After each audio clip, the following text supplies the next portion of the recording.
Bangunlah barengnya untuk Indonesia Raya. Assalamualaikum warahmatullahi wabarakatuh. Waalaikumsalam. Selamat siang. Siang Bapak Ibu. Siang. Ya, salam bahagia, salam sehat. Yang saya hormati Bu Musarofah Ismiskin selaku Kepala Sekolah di Cilacap, serta Bapak Ibu guru dan tenaga pendidikan semuanya yang ada di SD Cilacap yang menghormati, banggakan dan juga sayang. Pertama-tama Bapak Ibu, marilah kita tidak pernah bosan selalu belajar bersyukur atas segala karunia yang diberikan oleh Allah Subhanahu wa Ta'ala. Karena sampai hari ini Bapak Ibu kita masih bisa bernafas ya. Itu bernafas semua. Hari ini Bu Irma hadir ke sekolah Bapak Ibu dalam rangka melaksanakan kegiatan observasi kinerja kepala sekolah. Salah satunya adalah doa yang akan disampaikan oleh Bapak Ahmad Ismail SPD. Allahumma sholli ala sayyidina Muhammad wa ala ali sayyidina Muhammad. Sesi pemaparan materi yang akan disampaikan oleh Kepala SLB Negeri Cilacap, Ibu Musarofah SPD, dan akan dimoderatori oleh Bapak Narsim MPD. Semangat pagi Bapak Ibu. Pagi luar biasa. Oke Bapak Ibu, ketemu lagi ya dengan saya Bapak Ibu ya. Oke, tadi Bapak Ibu sudah ada sambutan dari pengawas yang luar biasa yang mengantarkan kita Bapak Ibu. Ya, ini juga sangat bagi sesi kedua yang adalah paparan materi dari Ibu Kepala Sekolah ya, Ibu Musarofah SPD. Kemudian yang kedua nanti ada diskusi dan tanya jawab ya. Dan kali ini materi yang akan dijelaskan adalah visi misi SLB Negeri Cilacap. Oke Bapak Ibu siap ya? Oke, langsung saja kita sambut ya. Assalamualaikum warahmatullahi wabarakatuh. Waalaikumsalam warahmatullahi wabarakatuh. Yang saya hormati Ibu Irma Setiawan Kristanawati MPD selaku pengawas sekolah kita, kepada Bapak Nasim selaku ketua ya dalam kegiatan ini, dan Bapak Ibu semuanya yang berbahagia, yang saya banggakan. Adanya pembinaan kali ini saya sampai rasanya tuh sampai saat ini masih gemetar saya Ibu. Karena satu, kita harus selalu bersyukur kepada orang tua kita ya. Coba kalau kita rasakan, kita semua ini rata-rata sudah pernah jadi orang tua ya. Ya, nah ini zaman dahulu kala ya, ini ada pahlawan lah ya, manusia zaman dahulu kala itu termasuk orang-orang zaman dahulu ya. Ini sudah memikirkan tentang pendidikannya. Nah, ini adalah tokoh pendidikan. Tokoh pendidikan kita, yaitu semuanya tidak asing bahwa ini adalah Bapak Ki Hajar Dewantoro. Di mana pendidikan itu ya, itu menuntun ya manusia untuk bisa berbuat yang lebih baik. Jadi dengan pendidikan, dengan ilmu ya, maka kita akan bisa melaksanakan hidup ini. Nah, ini Ki Hajar Dewantoro ya, itu kan sudah terkenal dengan semboyannya ya, di mana Bapak Ibu semuanya sudah paham betul ya semboyannya, bahwa semboyannya itu ing ngarsa sung tulodo, ing madya mangun karsa tun puri handayani. Bapak Ibu tahu ya bahwa ing ngarsa sung tulodo, Bapak Ibu tahu semuanya artinya ya, bahwa seorang guru itu harus berani menjadi teladan, menjadi contoh ya. Dan alhamdulillah Bu Irma di sini ya Bapak Ibu semuanya ini insya Allah sudah berusaha untuk menjadi contoh daripada siswa-siswinya. Tetapi mungkin masih juga ada yang tidak banyak lah ya Bu Irma, yang mungkin juga masih harus ada perbaikan. Karena di mana saya sering Bu Irma muter-muter ke kelas-kelas gitu ya, saya muter-muter ke kelas-kelas. Ada guru yang hebat Bu Irma, guru hebat. Tapi juga ada mungkin guru yang mungkin harus ada perbaikan seperti itu. Nah, untuk itu adanya selalu ada pelatihan, ada workshop dan kita mencari ilmu terus-menerus. Ini salah satunya upaya untuk meningkatkan pengetahuan ya. Bapak Ibu semuanya, bahwa guru itu menjadi teladan ya, baik itu ucapannya, baik tindakannya ya, dan lain sebagainya. Jangan sampai guru itu menyakiti anak, Karena apa? Nanti akan diingat sepanjang hidupnya. Semuanya ingat apa yang dilakukan guru itu semua akan diingat. Nah makanya kita harus berhati-hati. Selanjutnya yang kedua, Madyo Mamukarso. Di tengah-tengah yang memberi ilham atau inspirasi atau gagasan-gagasan ya. Jadi guru itu harus selalu mempunyai inspirasi terhadap anak. Jadi pokoknya anaknya itu mungkin ya kan namanya anak SLB ya. Anak SLB itu kan kadang-kadang dia itu tidak seperti anak normal pada umumnya, Bu Irma. Kalau anak normal pada umumnya karena dia itu bisa searching, dia bisa melihat macam-macam, bisa mendengar macam-macam. Tetapi kalau anak kita itu kan, kalau yang tunarungu itu benar-benar tidak bisa menerima masukan dari suara, Bu Irma. Sehingga anak itu mungkin kurang inspirasi, kurang gagasan. Nah, itu guru harus bisa meningkatkan menggali dan memberi gagasan inspirasi. Nah, tuh. Tapi saya yakin di sini Bu Irma, guru SLB dan Rizal itu terkenal pintar-pintar ya, betul. Karena diakui oleh teman-teman yang lain. Selanjutnya yang ketiga, Topuri Handayani ya. Nah, ini Bu Guru, Pak Guru itu di belakang harus memberi dorongan pamannya, siswanya itu mempunyai bakat mamanya ya. Nah itu dia jangan mematahkan semangat mereka, tetapi harus memberi dorongan. Terus mamanya siswanya itu kok malas untuk berangkat sekolah dan lain sebagainya. Nah bagaimana? Ditanya, diberi semangat dan lain sebagainya. Kami di sini Bu Irma ya, visi misi kami ya, insya Allah itu sudah sesuai dengan profil pelajar Pancasila. Di sini profil pelajar Pancasila ya, itu ada berapa? 6 ya Pak Nasir ya. Profil pelajar Pancasila ada 6. Yang pertama beriman, yaitu biasa beriman dan bertakwa kepada Allah. Nah ini untuk yang pertama itu beriman dan bertakwa ya. Insya Allah Bu Irma di sini Bapak Ibu guru semuanya itu karena kami semuanya itu melaksanakan ya. Pamannya kalau setiap mau masuk kelas ya itu sudah duduk, kita berdoa bersama kan seperti itu, salah satunya seperti itu ya Bu Irma ya. Terus makanya juga sholat berjamaah, nah itu kan termasuk juga pembiasaan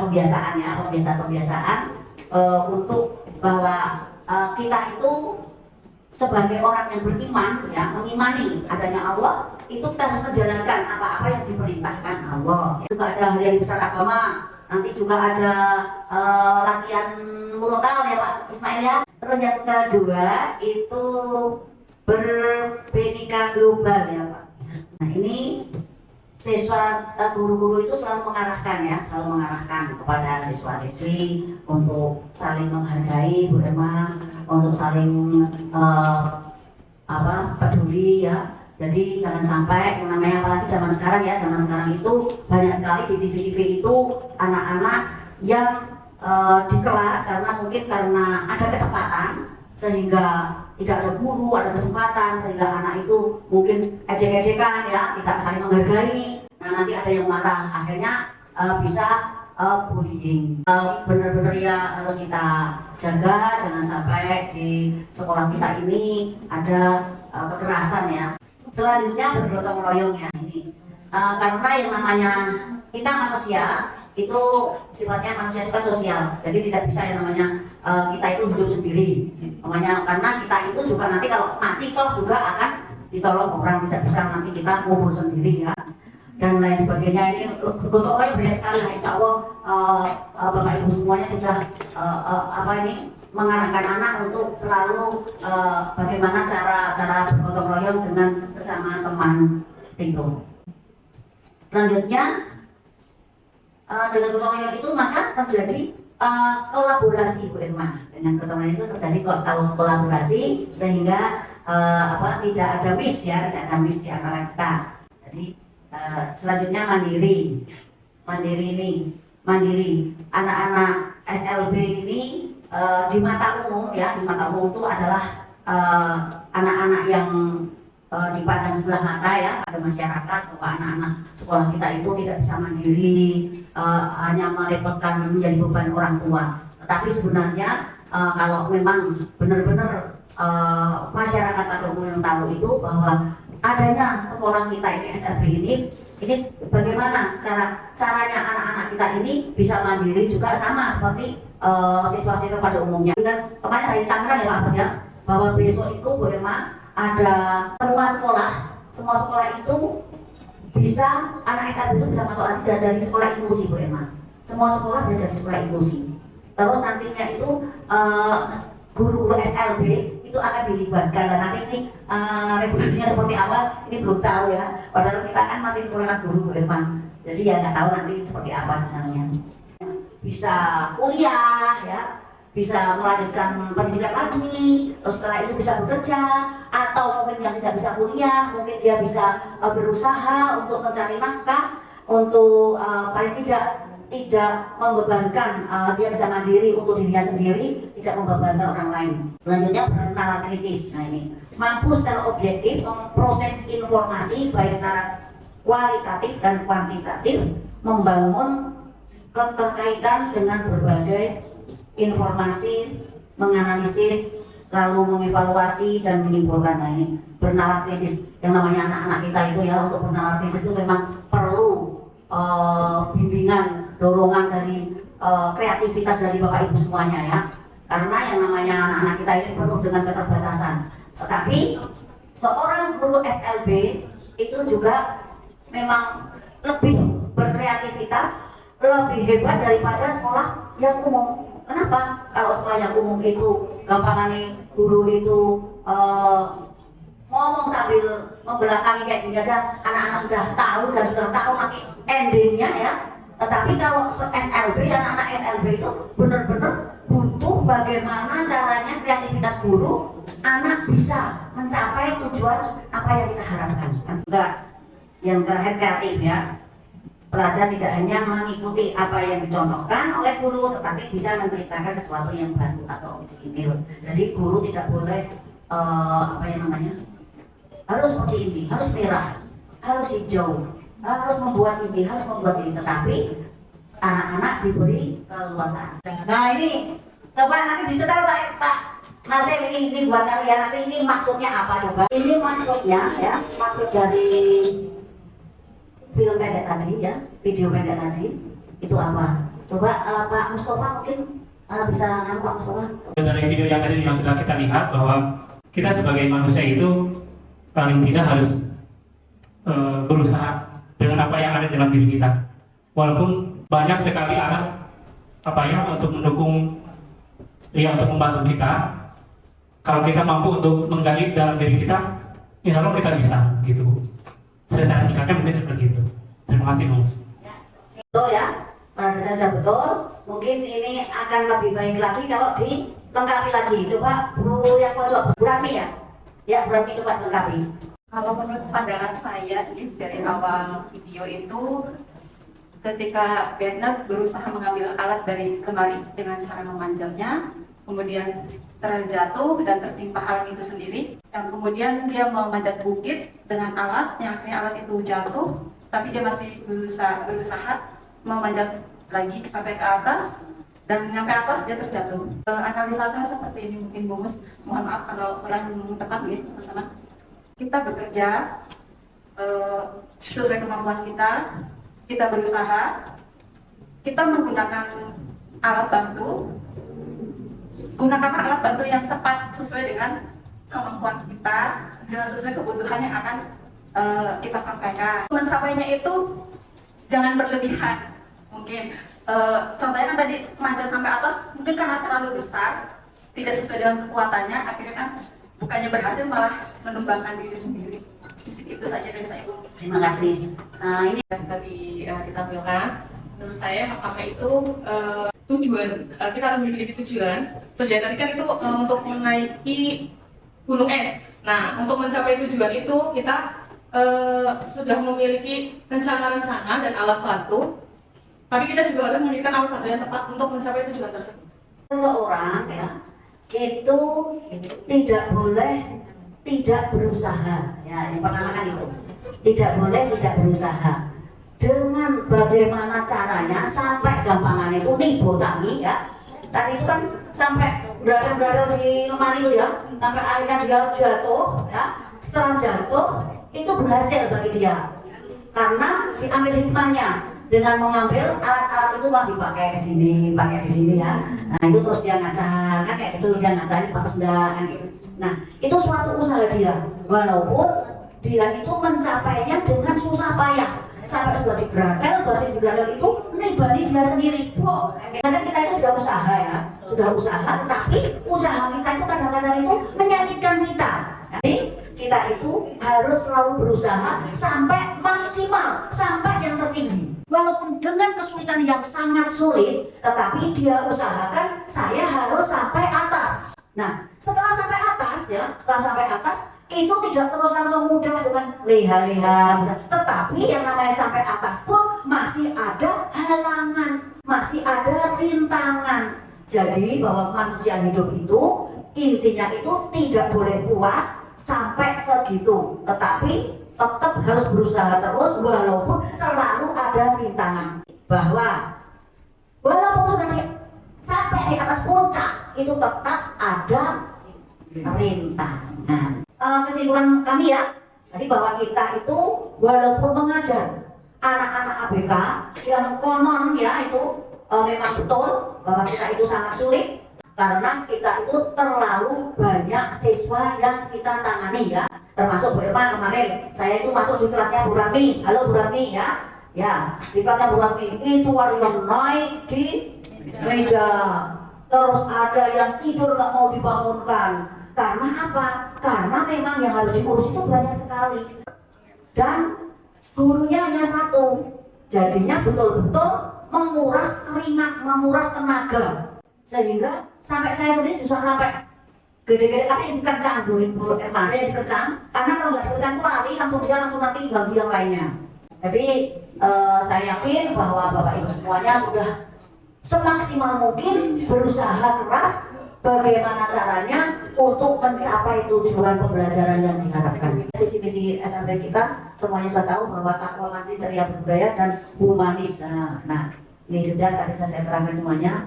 Nah, insya Allah visi-misi kita sudah tepat ya, sesuai dengan profil pelajar Pancasila. Ayo lanjut. Nah, lanjut ini visi-misi kita, Bapak Ibu semua sudah hafal ya ini ya. Itu juga sudah sesuai dengan profil belajar Pancasila, dan selanjutnya diskusi atau tanya jawab. Dukung apa visi takwa sehari-hari, jadi diharapkan anak-anak yang sudah lulus tetap bisa mengamalkannya, dan insya Allah berharap sebagai tambahan amal jariah kita. Untuk selanjutnya, kan setiap pagi sebelum belajar dimulai memang sudah program berdua dan berucapkan atau pelajaran pendek dan Asmaul Husna kalau mau berjumpa, kalau mau olahraga itu yang dipimpin oleh Pak Ismail, dan sholat berjamaah.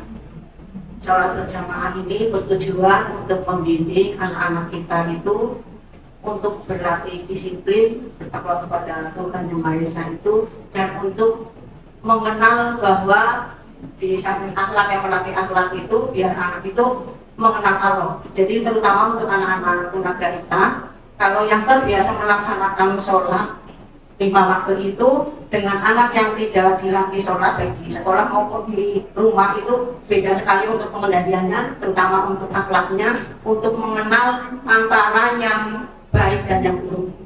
sasarannya siapa? Sasarannya itu untuk anak tunagrahita yang sudah akhir balik. Terutama untuk anak yang sudah akhir balik itu, yaitu untuk mengenal cinta, terutama kalau anak diperkenalkan dengan agama itu, istilahnya paling tidak itu tahu batas, oh tidak boleh, contohnya cium-ciuman, tidak boleh pegang-pegangan, itu seperti itu. Tetapi kalau yang tidak dikenalkan dengan agama itu kebablasan, karena terutama untuk anak tunagrahita kan kerennya istilahnya kurang paham. Memang tetap berjalan normal, tetapi karena kurang pahamnya itu, kalau diperkenalkan dengan agama atau akhlak keseharian yang sesuai dengan aturan agama itu, insya Allah, oh itu tidak boleh ya guru, paling tidak anaknya sudah merasa penting.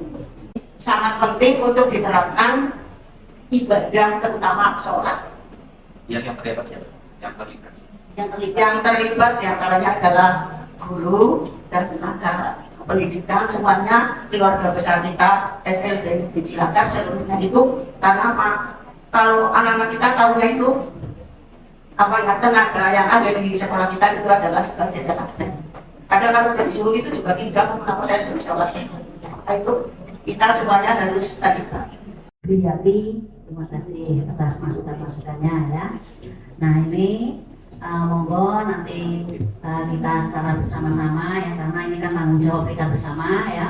Terutama kami mengharapkan kepada wali kelas ya untuk bisa bertanggung jawab kepada murid masing-masing, sehingga tidak saling del-delan, jangan ibu Supri kayak gitu ya, tidak saling del-delan. Tetapi kalau sudah wali kelas semuanya itu ikut serta dalam bertanggung jawab ya untuk program pendidikan agama ya, monggo nanti bisa kita berkolaborasi antara wali kelas ya, terus nanti juga yang menjadi pemimpin lah ya, itu juga tetap harus guru agama Bu Sukri. Nanti Bu Sukri punya ide-ide, punya gagasan-gagasan yang seperti apa, seperti itu. Nanti kalau sudah punya gagasan atau ide-ide, insya Allah nanti Bapak Ibu semua akan mendukung. Satu lagi Ibu ya, Bapak Ibu untuk visi yang ceria ya. Di sini ada kolaborasi bersama ya.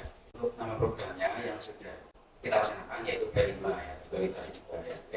Oke, bisa disampaikan. Terima kasih, saya akan memaparkan sedikit tentang tema dan aktivitas serta fasilitator dan koordinator di P5. Untuk proyek 1 temanya Bhinneka Tunggal Ika. Untuk kelas 1 sampai kelas 3 ketunaan B, C, dan C1 itu aktivitasnya mewarnai atau menggambar. Itu fasilitatornya, koordinatornya ada Bu Tarwiyah. Terus untuk yang P2 kearifan lokal untuk kelas 4 sampai kelas 6 ketunaan B dan C, membuat kerajinan tangan kreatif. Itu koordinatornya adalah Bu Setio Rahma Hayati.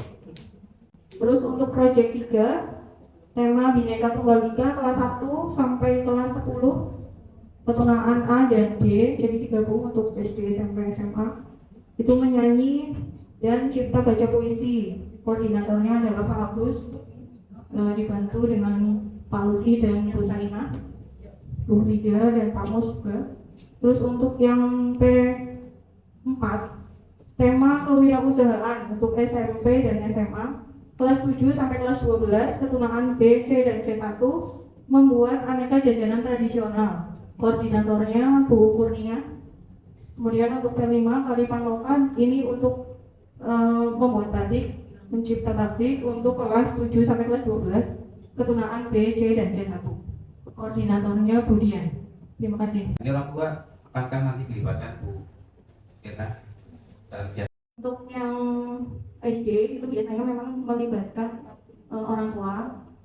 Selain itu juga kearifan lokal yang membuat jajanan juga itu bisa dijadikan narasumber. Misalnya ada wali murid yang memang mempunyai kemampuan membuat jajanan. Untuk yang proyek ini kayaknya Bu Kurnia nanti dan teman-teman akan membuat tempe karakter ya, barangkali ada wali murid itu bisa dilibatkan. Oke, berarti ada unsur libatkan orang tua ya. Jadwalnya kapan saja nih proyeknya Bu?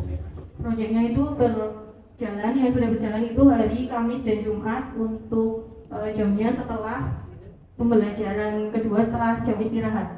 Jadi setelah jam istirahat sampai jam 11. Evaluasi kami akan lakukan 1 bulan sekali. Nanti ada koordinasi antar koordinator masing-masing proyek. Kebetulan nanti ada rapat untuk juga membahas tentang nanti kedepannya untuk menampilkan kerajinan atau hasil karya yang akan akan ditampilkan di HDI. Bu Mirna ya, ini laporannya ya. Yang jelas ini alhamdulillah ya, selama ini saya pantau bahwa P5 kami Bu Irma ini alhamdulillah berjalan dengan baik ya. Dan juga termasuk anggaran itu semua saya kucurkan Bu Irma, saya kucurkan untuk kebutuhan per project ya nanti. Jadi dari ketua itu kan Bu Irma, Ibu temanya itu ketua, jadi nanti bisa dikoordinasi sama Bu Mirna untuk kebutuhan-kebutuhan nanti yang akan dibutuhkan, sehingga insya Allah semua proyek 1 sampai 5 ini berjalan dengan baik dan lancar, dan saya ucapkan terima kasih kepada Bapak Ibu semuanya, dan mungkin bisa lebih ditingkatkan lagi ya, terutama untuk Bapak Ibu wali kelas bisa untuk memantau ya siswa-siswinya, jangan sampai nanti siswa-siswinya itu hanya pasrah begitu ya, pasrah kepada yang bertugas di proyek itu, tapi Bapak Ibu wali kelas tetap harus ikut dalam melibatkan dalam kegiatan itu. Bapak Ibu, saya ingin tanya bagaimana perasaan Bapak Ibu selama mengikuti kegiatan ini, Bapak Ibu? Setelah mengikuti kegiatan ini, saya hubungkan dengan saya terkait besok HDI. Jadinya saya lebih ada pandangan lain lagi, sudut pandang yang lain lagi untuk nanti kegiatan HDI. Begitu. Alhamdulillah, tambah ada muncul ide lagi. Jadi ada muncul ide lagi, oh ya nanti gara-gara kamu sih nanti akan saya tambahin apa lagi. Oke, dari saya mungkin itu yang saya rasakan. Oke, terima kasih. Oke Bapak Ibu, demikian rangkaian kegiatan untuk presentasi visi dan misi SPDB Cilacap. Oleh Ibu sudah mengikuti kegiatan sampai selesai. Ya, mari kita tutup dengan bacaan hamdalah bersama-sama. Alhamdulillahirobbilalamin.